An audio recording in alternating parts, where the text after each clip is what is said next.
டெட்டுக்காக வேண்டி சில வீடியோக்கள் போட்டிருக்கேன். டெட் அண்ட் டிஎன்பிஎஸ்சி அப்படிங்கிற பேர்ல பிளேலிஸ்ட் உருவாக்கி இருக்கேன். அதை கட்டாயம் ஒரு தடவை போய் பாருங்க. இந்த வீடியோல நாம எதை பார்க்க போறோம்னா, கற்கும் குழந்தைங்கிற புத்தகத்துல இருக்கிற ஏறக்குறைய எல்லா பாடங்களையுமே கவர் பண்ணி கேள்விகளை எடுத்திருக்கேன். பதிலையும் அளவில்லா சுரப்பிகளின் செயல்பாட்டினை கட்டுப்படுத்தும் ஹார்மோன் எது? Pituitary hormone. அவசர காலங்களை சமாளிக்க உதவும் ஹார்மோன் எது? அட்ரினலின். ரத்தத்தில் உள்ள கால்சியம் மற்றும் பாஸ்பரஸ் அளவை கட்டுப்படுத்தி எலும்பு வளர்ச்சியை தூண்டுவது எது? Parathyroid hormone. பிட்யூட்டரியில் சுரக்கும் வளர்ச்சி ஹார்மோன் அதிகமாக சுரந்தால் என்ன நிகழும்? அதிகமாக சுரந்தால் குழந்தைகள் அசாதாரணமான உடல் பருமனை பெறுவர். அதாவது ரொம்ப குண்டா இருப்பாங்க. பிட்யூட்டரியில் சுரக்கும் வளர்ச்சி ஹார்மோன் குறைவாக சுரந்தால் என்ன நிகழும்? ரொம்ப குள்ளமா இருப்பாங்க. குழந்தைகள் குள்ளத்தன்மையை பெறுவர். தைராக்சின் ஹார்மோன் அதிகமாக சுரந்தால் டேஷ் ஏற்படும். முன்கழுத்து கழலை ஏற்படும், அதாவது காய்டர். குறைவாக சுரந்தால் டேஷ் ஏற்படும். கிரிடனிசம் ஏற்படும். மைய நரம்பு மண்டலத்தில் இடம்பெறுபவை எவை? நரம்பு மண்டலம், மூளை, தண்டுவடம். இவை மூன்றுமே மைய நரம்பு மண்டலத்தில் இடம்பெறக்கூடியவை. நரம்பு மண்டலத்தின் அடிப்படை அலகு டேஷ். நரம்பு மண்டலத்தின் அடிப்படை அலகு நரம்பு செல் அல்லது நியூரான். ரெண்டுல எப்படி வேணாலும் சொல்லலாம். தண்டுவடத்தையும் குதிகாலையும் இணைக்கும் நியூரான் டேஷ் ஆகும், ஆக்சான் ஆகும். மூளையில் நரம்புகளின் நீளம் சுமார் டேஷ்.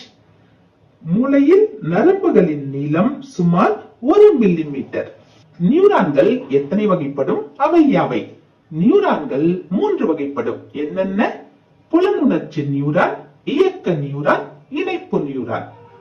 புலனுணர்ச்சி நியூரானின் வேலை யாது? என்ன வேலைன்னா, புலன் உறுப்புகளில் இருந்து செய்திகளை மைய நரம்பு மண்டலத்துக்கு கொண்டு போறதுதான். எப்படி எழுதலாம்னா, புலன் உறுப்புகளில் இருந்து செய்திகளை மைய நரம்பு மண்டலத்திற்கு கொண்டு செல்கிறது. அடுத்தது இயக்க நியூரானின் வேலை யாது? இது அப்படியே உள்டாவா திருப்பணும். எப்படின்னா, மைய நரம்பு மண்டலத்திலிருந்து ஆர்டர், அதாவது கட்டளைகளை தசைகளுக்கு கொண்டு வரணும். எப்படி எழுதலாம்? மைய நரம்பு மண்டலத்தில் இருந்து கட்டளைகளை தசைகளுக்கு கொண்டு செல்கிறது. அடுத்தது இணைப்பு நியூரானின் வேலை யாது? இதனுடைய வேலை என்னன்னா, முதல்ல சொன்ன இல்லையா, 2 நியூரான்கள், அதாவது புலனுணர்ச்சி நியூரான், இயக்க நியூரான், ரெண்டையும் இணைக்கிறது தான் இதனுடைய வேலை. எப்படி எழுதலாம்? புலனுணர்ச்சி நியூரான்களையும் இயக்க நியூரான்களையும் இணைக்கும் வேலையை செய்கிறது. இணைக்கிறதுனாலதான் அதனுடைய பெயரு இணைப்பு நியூரான். அடுத்தது, மைய நரம்பு மண்டலத்தில் எந்த நியூரான்கள் காணப்படுகின்றன? மைய நரம்பு மண்டலத்தில் இணைப்பு நியூரான்கள் காணப்படுகின்றன. எவ்வளவு இருக்குன்னா 99.98%. தூண்டலை பெறும் நியூரானின் பாகம் டேஷ் எனப்படும். தூண்டலை பெறும் நியூரானின் பாகம் டென்டிரேட் எனப்படும். நியூரானின் உடல் பகுதி டேஷ் எனப்படும். நியூரானின் உடல் பகுதி சோமா எனப்படும். நியூரானில் உள்ள நீட்சியான இழை டேஷ் எனப்படும். நியூரானில் உள்ள நீட்சியான இழை ஆக்சான் எனப்படும். ஆக்சானை சுற்றி இருக்கும் போர்வை டேஷ் எனப்படும். ஆக்சானை சுற்றி இருக்கும் போர்வை மைலின் ஷீத் எனப்படும். இந்த மைலின் ஷீத் எப்படின்னா, குழந்தை பிறக்கும் போதே உருவாகாது, அது வளர வளரதான் உருவாகும். எந்த வகையில கேட்க வாய்ப்பு இருக்குதுன்னா, பிறந்த குழந்தையின் நியூரானில் மைலின் ஷீத் காணப்படுமா? காணப்படாது. குழந்தை வளர வளர மைலின் ஷீத் வளர ஆரம்பிக்கும். இதனை மயலினேஷன் என்கிறோம். நியூரான்கள் டேஷ் பாதையில் செய்திகளை கடத்துகின்றன.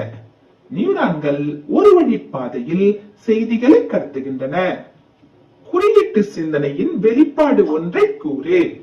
குறியீட்டு சிந்தனையின் வெளிப்பாடு அப்படின் போது எதை எதெல்லாம் எழுதலாம்னா, பாவனை விளையாட்டு, பின்பற்றி செய்தல், இவை அனைத்தும் குறியீட்டு சிந்தனையின் வெளிப்பாடுதான். குழந்தைகள் பள்ளிக்கு வரும் முன்னர் குறியீட்டு சிந்தனையில் தேர்ச்சி பெறுகின்றனரா? ஆமாம், தேர்ச்சி பெறுகின்றனர். ஏன்னா ஸ்கூலுக்கு வரதுக்கு முன்னாடியே அவங்க பின்பற்றி செய்வாங்க. அதாவது அப்பா செய்யற மாதிரி, அம்மா செய்யற மாதிரி செய்வாங்க. தன்னை ஆசிரியராகவோ மருத்துவராகவோ பாவித்தும் விளையாடுவாங்க இல்லையா? அதனால குறியீட்டு சிந்தனையில் பள்ளிக்கு வர்றதுக்கு முன்னாடியே குழந்தைகள் தேர்ச்சி அடைந்திருக்கின்றனர்.